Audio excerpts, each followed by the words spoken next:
નમસ્કાર મિત્રો, આપણે અગાઉના લેક્ચરમાં ઇતિહાસનો અર્થ અને તેની વિવિધ વ્યાખ્યાઓ જોઈ. હવે આ લેક્ચરમાં આપણે જોઈએ ઇતિહાસનું સ્વરૂપ અને તેનો વ્યાપ. આ બે મુદ્દા પતી જાય એટલે આપણો પહેલો યુનિટ પૂરો થઈ જાય છે. તો ઇતિહાસનું સ્વરૂપ અને તેનો વ્યાપ એનો આપણે અભ્યાસ કરીએ. લગભગ તમને કોઈ પણ મુદ્દો સમજવામાં તકલીફ નહીં પડે અને જે રીતે પરીક્ષામાં લખવાનું હોય છે અને સંશોધન માટે જે સમજવાનું હોય છે, બહુ ડેપ્થમાં નહીં જઈએ, પણ તેમ છતાં તમારા માટે જે જરૂરી છે એ પ્રમાણે આપણે બને એટલો ટૂંકો વિડીયો થાય એવો પ્રયાસ કરીશું. હવે આપણે જોઈએ, પહેલી જ વાત કરીએ કે ઇતિહાસ વિશેની ગેરસમજ. કેમ કે આપણે ગઈ વખતે ઇતિહાસની આપણે વ્યાખ્યાઓ જોઈ હતી. હવે એ જોઈએ કે ઇતિહાસ વિશે કેવી કેવી ગેરસમજ પ્રવર્તે છે.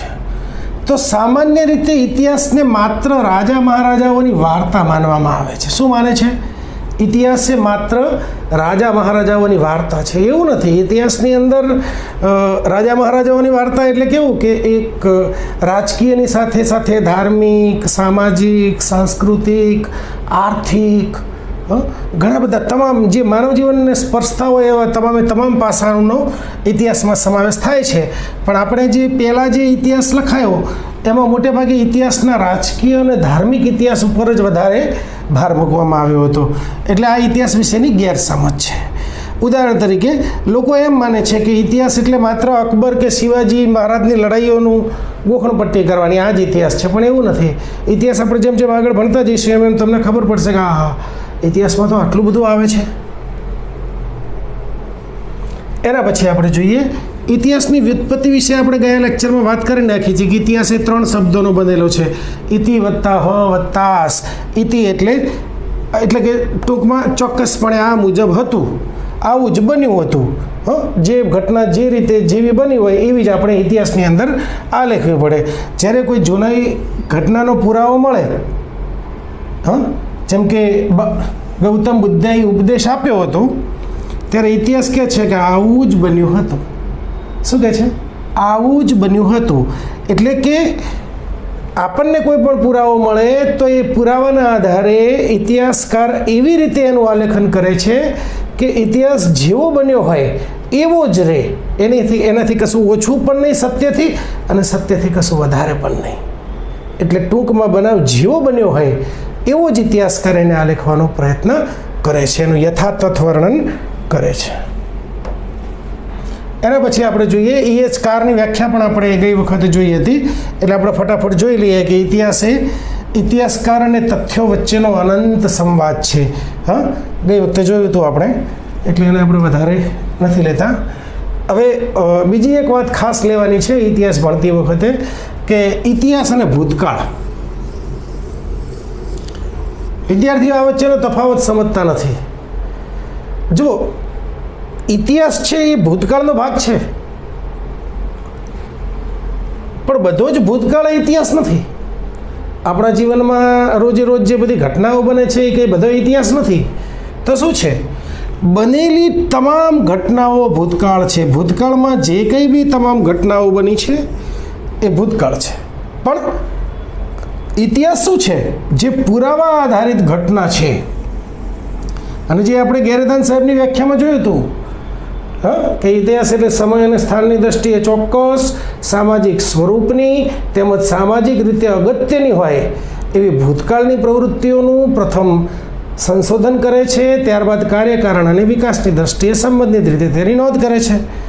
તો શું છે કે ભૂતકાળની તમામ ઘટનાઓ એ ભૂતકાળ છે, પણ એમાંય માત્ર જે પુરાવા આધારિત ઘટના હોય, જે સામાજિક સ્વરૂપની ઘટના હોય, સામાજિક રીતે અગત્યની ઘટના હોય અને એના વિશે બધા પુરાવા મળી રહ્યા હોય, એને જ આપણે ઇતિહાસમાં કાઉન્ટ કરીએ છીએ. બરાબર? આમાં એક બહુ સરસ ઉદાહરણ છે કે ગઈકાલે તમે શું જમ્યા? આ ભૂતકાળ તો છે જ, પણ 1947માં આઝાદી મળી એના દસ્તાવેજી પુરાવા હોવાથી તે ઇતિહાસ છે. કાલે આપણે શું જમ્યા તો એના દસ્તાવેજી પુરાવા નથી, અને હોય તો એને કંઈ સમાજને એની સાથે કોઈ ખાસ લેવા દેવા નથી, એટલા માટે ઇતિહાસ નથી. એ માત્ર ભૂતકાળ છે. હવે આપણે ઇતિહાસનો વ્યાપ જોઈએ. ઇતિહાસની જ્યારે આપણે વાત કરીએ તો એના સ્વરૂપ વિશે, તો ઇતિહાસ એક વિજ્ઞાન તરીકે બહુ સરસ વ્યાખ્યા આપી છે જે.બી. બ્યુરીએ કે ઇતિહાસ એ વિજ્ઞાન છે, ન વિજ્ઞાનથી સહેજ ઓછું, ન વિજ્ઞાનથી વધારે. એટલે ઇતિહાસ શું છે? એક વિજ્ઞાન જ છે. એમાં ઉદાહરણ છે કે જે વિજ્ઞાનની અંદર લેબોરેટરીમાં તપાસ થાય છે તેમ ઇતિહાસમાં પણ સિક્કા અને શિલાલેખોની કાર્બન ડેટિંગ દ્વારા તપાસ થાય છે. આવું કોણે કીધું છે? જે.બી. બ્યુરીએ કીધું. એના ઉપરથી આપણે ઉદાહરણ તારવ્યું કે જે રીતે વિજ્ઞાનની અંદર લેબોરેટરીમાં તપાસ થાય છે એવી રીતે પણ આપણે શિલાલેખો હોય, સિક્કાઓ હોય, આની C14 મેથડથી તપાસ કરાવીએ છીએ. એટલું જ નથી, પણ જો કે આમ આપણે પરફેક્ટ એવું પણ ના કહી શકીએ કે ઇતિહાસ એ વિજ્ઞાન જ છે. કેમ કે વિજ્ઞાનની અંદર એક વખત પ્રયોગ કર્યો હોય જે પરિણામો મળ્યા હોય, જ્યારે વારંવાર પ્રયોગો કરીએ તો પરિણામો એવા જ મળે. પણ ઇતિહાસમાં એવું નથી હોતું, કેમ કે એ સામાજિક વિજ્ઞાન છે. આપણી માનવ સમાજની પ્રવૃત્તિઓ સાથે સંકળાયેલો છે. એટલે દર વખતે સમાન પરિણામ મળે એવું એની અંદર હોતું નથી. પણ ઇતિહાસના આલેખનની અંદર ચોક્કસ પદ્ધતિઓનો ઉપયોગ કરવામાં આવે છે. એટલા માટે ઇતિહાસ એ વિજ્ઞાન છે. એના પછી ઇતિહાસ એ કળા છે. ઇતિહાસકાર પોતાની કલ્પના શક્તિ અને લેખન શૈલીથી ભૂતકાળને જીવંત કરે છે. ઇતિહાસ એ ભૂતકાળની ઘટનાઓનું યથાતથ વર્ણન કરે છે. પણ માત્ર જેવું છે એવું ને એવું એ જ રીતે લખી નાખવું એવું નહીં. એ ઇતિહાસની જીવંત પ્રસ્તુતિ કરે છે. પ્રેઝન્ટેશન કેવું હોય છે? Live presentation. કોઈ પણ વાચક વાંચે તો એને મજા આવે. એના માટે એનું ભાષા ઉપરનું પણ પ્રભુત્વ હોય છે. એ બહુ સારી વ્યવસ્થિત ભાષામાં લખવાનો પ્રયત્ન કરે છે. રોચક પ્રસ્તુતિ હોય છે. આપણને રુચિકર લાગે, વાંચવામાં ગમે એવી સરસ પ્રસ્તુતિ કરે છે. એટલે એક રીતે ઇતિહાસ એ કલા પણ છે. ઉદાહરણ તરીકે હલ્દી ઘાટીના યુદ્ધનું વર્ણન એવી રીતે કરવું કે જાણે આપણે યુદ્ધના મેદાનમાં જોઈએ. બહુ સરસ રીતે એવું જબરદસ્ત વર્ણન કર્યું હોય હલ્દી ઘાટીના યુદ્ધનું કે આપણી આંખો સમક્ષ જ આપણને અકબર અને મહારાણા પ્રતાપ એમની સેનાઓ લડતી હોય એ આપણને દેખાતું હોય. એવું સરસ જીવંત પ્રસ્તુતિ હોય, ભાષા બહુ જબરદસ્ત ઉપયોગ કર્યો હોય, રોચક પ્રસ્તુતિકરણ કર્યું હોય, તો એ પણ એક ઇતિહાસનો પાઠ છે ઇતિહાસ કલા તરીકે. હવે આપણે જોઈએ ઇતિહાસનું સ્વરૂપ કેવું છે? ગતિશીલ સ્વરૂપ છે. ગતિશીલ એટલે કેવું? સ્થિર ન હોય એવું. ગતિશીલ એટલે સ્થિર નથી, એની અંદર પરિવર્તન થયા કરે છે. ઇતિહાસનું સ્વરૂપ એ ક્યારેય જડ કે સ્થિર નથી હોતું. ઇતિહાસનું સ્વરૂપ એ ક્યારેય જડ કે સ્થિર નથી હોતું. તે સતત પરિવર્તનશીલ છે, સતત જીવન છે. આથી તેને ગતિશીલ સ્વરૂપ કહેવામાં આવે છે. હવે તમને નહીં ખબર પડી હોય પણ આપણે એક ઉદાહરણ લઈએ. માની લો કે સિંધુ ખીણ સભ્યતાનું ઉદાહરણ લઈએ કે સૌથી પહેલાં આપણે સિંધુ ખીણ સભ્યતાની અભ્યાસ કર્યો. આપણને જે કોઈ બી શરૂઆતના ખોદકામમાં જે કંઈ બી પુરાવાઓ મળ્યા એના આધારે પહેલાં આપણે એવું કીધું કે એ આ એક ગ્રામીણ સંસ્કૃતિ હશે એવું પેલું માનવામાં આવ્યું. પછી જેમ જેમ પુરાવાઓ મળતા ગયા એમ ખબર પડી ગયા તો શહેરી સભ્યતા હશે. સૌથી પહેલાં હડપ્પા મળ્યું એટલે એનું નામ આપ્યું હડપ્પીય સભ્યતા, કેમ કે એ માત્ર હડપ્પા મળી હતી. પછી તો જેમ જેમ સમય પસાર થતો ગયો એમ એમ એક સાથે કેટલાય બધા સ્થળો મળતા ગયા. પછી ખબર પડી કે આના મોટાભાગના સ્થળો જે છે એ બધા સિંધુ નદીના ખીણ પ્રદેશમાં આવેલા છે. એટલે એ સિંધુ ખીણની સભ્યતા થઈ. કેટલાક વિદ્વાનોએ એ પણ જોયું કે પ્રાચીન સરસ્વતી નદીના કિનારે પણ ઘણા બધા શહેરો આવેલા છે. એટલે સિંધુ સરસ્વતી સભ્યતા એવું પણ કીધું. એટલે એક વખત ઇતિહાસ લખી નાખ્યો એટલે એ પૂરું થઈ ગયું એવું નથી. જેમ જેમ સમય પસાર થાય છે, જેમ જેમ આપણી પાસે નવા પુરાવા આવે છે, જેમ જેમ આપણે ભૂતકાળમાં અર્થઘટનમાં જે ભૂલો કરી હોય એ ભૂલોને આપણે સુધારીએ અથવા તો નવા પુરાવાઓને આધારે અર્થઘટન બદલાય ત્યારે પણ ઇતિહાસ બદલાય છે. એટલે ઇતિહાસ સ્થિર નથી, ઇતિહાસ એ ગતિશીલ છે. પહેલાં મનાતું કે સિંધુ ખીણની સભ્યતા વેપારી હતી, પણ નવા પુરાવા મળતા સમજાયું કે તે અત્યંત આધુનિક ટાઉન પ્લાનિંગ ધરાવતી સભ્યતા હતી. જબરદસ્ત ટાઉન પ્લાનિંગ હતું. એ વખતે પણ આપણી નગરીય સભ્યતા હતી. રાજકીય અને આર્થિક વ્યાપ. હવે એ તો તમને ખબર જ હશે કે રાજકીય વ્યાપ તો હોય જ, એની સાથે સાથે આર્થિક વ્યાપની વાત કરી છે. ઇતિહાસનો રાજકીય વ્યાપ છે ને એ સત્તાનું માળખું પૂરું પાડે. પોલિટિકલમાં શું હોય? રાજા, મંત્રીમંડળ, એના પછીના અધિકારીઓ, કર્મચારીઓ અને આખું સ્ટ્રક્ચર એને આપણે પોલિટિકલ સત્તાનું માળખું કહીએ છીએ. એ આપણને રાજકીય વ્યાપ પૂરું પાડે છે, પણ આર્થિક વ્યાપ શું કરે? આ સત્તાને ચલાવવા માટેનું ઈંધણ છે. અર્થકરણ વગર કોઈ પણ સત્તા ચાલી શકે નહીં. રાજકીય વ્યાપની અંદર એક તો રાજકીય એટલે વહીવટ, અને આર્થિક એટલે વેપાર કે કર. રાજકીય એટલે અશોકનું શાસન લઈએ, આર્થિકમાં મૌર્યકાળમાં ખેતી પર લેવાતા કરવેરાનો અભ્યાસ કરીએ. આ પણ ઇતિહાસની અંદર ધીમે ધીમે, જેમ આપણે પહેલાં કહેતા હતા ને કે રાજકીય સ્વરૂપ હતું, પણ રાજકીય સ્વરૂપ નહીં, આર્થિક સ્વરૂપ પણ છે. આગળ સામાજિક, સાંસ્કૃતિક બધા જ સ્વરૂપ વિશે આપણે વાત કરીએ. સામાજિક અને સાંસ્કૃતિક વ્યાપ. તો સામાજિક એટલે રીત રિવાજો, અને સાંસ્કૃતિક એટલે કલા સાહિત્ય. આ તો બધું આપણે સમજીએ છીએ. સામાજિક સતી પ્રથાનો અભ્યાસ, સાંસ્કૃતિકમાં અજંતાની ગુફાઓની ચિત્રકળા, આ બધાનો સમાવેશ કરીએ. તો સામાજિક અને સાંસ્કૃતિક વ્યાપ. ઇતિહાસનો સામાજિક અને સાંસ્કૃતિક વ્યાપ પણ ઘણો બધો વિશાળ છે. ઇતિહાસ એ માત્ર રાજા મહારાજાઓની કથા કે માત્ર ધાર્મિક ઇતિહાસ નથી. ઇતિહાસની અંદર આપણે માનવ જીવનને સ્પર્શતા સામાજિક, આર્થિક, રાજકીય, ધાર્મિક, સાંસ્કૃતિક, અને એ ઉપરાંત પણ ટેકનોલોજીકલ, મેડિકલ અને સ્પેસ અંગેના ઘણા બધા જેટલી બાબતો તમે વિચારો એ તમામ બાબતોનો ઇતિહાસની અંદર સમાવેશ થાય છે. એમાં આપણે જોઈએ કે સામાજિકમાં આપણે સામાજિક સ્તરીકરણ જોઈએ છીએ, વર્ણ વ્યવસ્થા જોઈએ છીએ.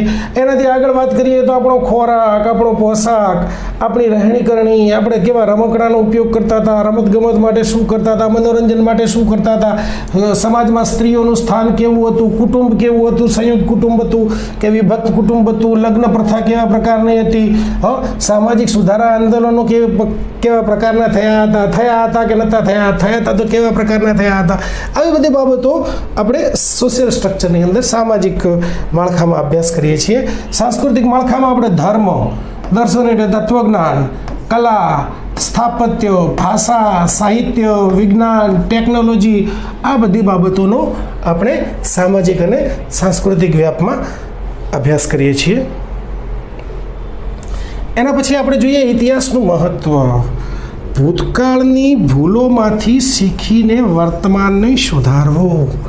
ફરીથી ભૂલો કરવી નહીં, ભૂલોનું પુનરાવર્તન ન કરવું.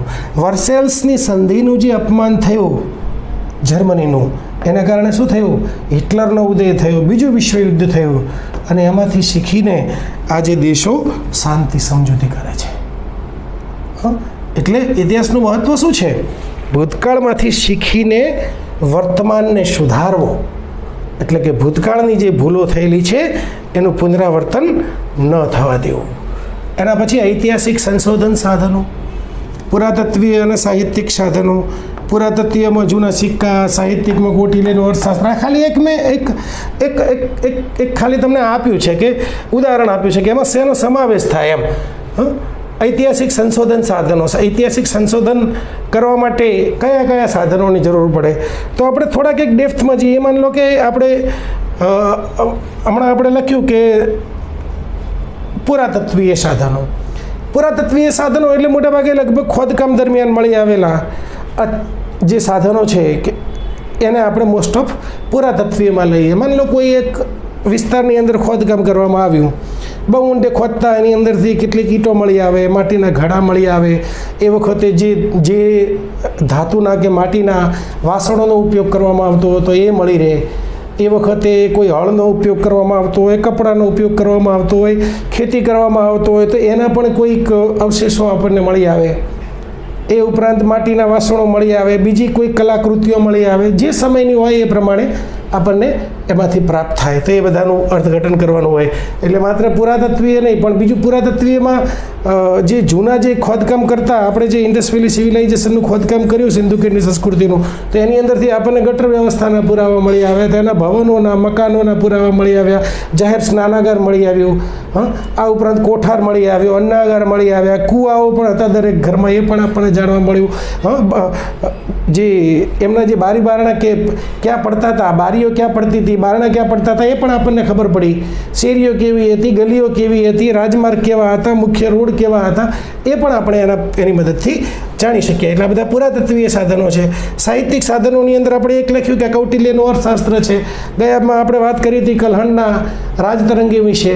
તો આવા બીજા ઘણા બધી જે પ્રાચીન જે આપણા પુસ્તકો છે એમાં જે સમયનો આપણે સ્ટડી કરવા માગતા હોય એ સમયને અનુરૂપ જે પુસ્તકો છે એ જે તે સમયનો ઇતિહાસનું સંશોધન કરવા માટેના સાધનો કહેવાય. માત્ર પુરાવસ્તુકીય અને સાહિત્યિક, પણ હવે માની લો કે આજથી 5-7 વર્ષ પછી તમે સંશોધન ચાલુ કરો અને એની અંદર તમે છેલ્લા સમયનું જે માની લો 2000-2010ના સમય સુધીનું સંશોધન કરો તો તમને માત્ર સાહિત્યિક અને પુરાતત્વીય મળી રહે એવું નહીં, પણ તમને જે વિડીયોગ્રાફી પણ મળી રહે.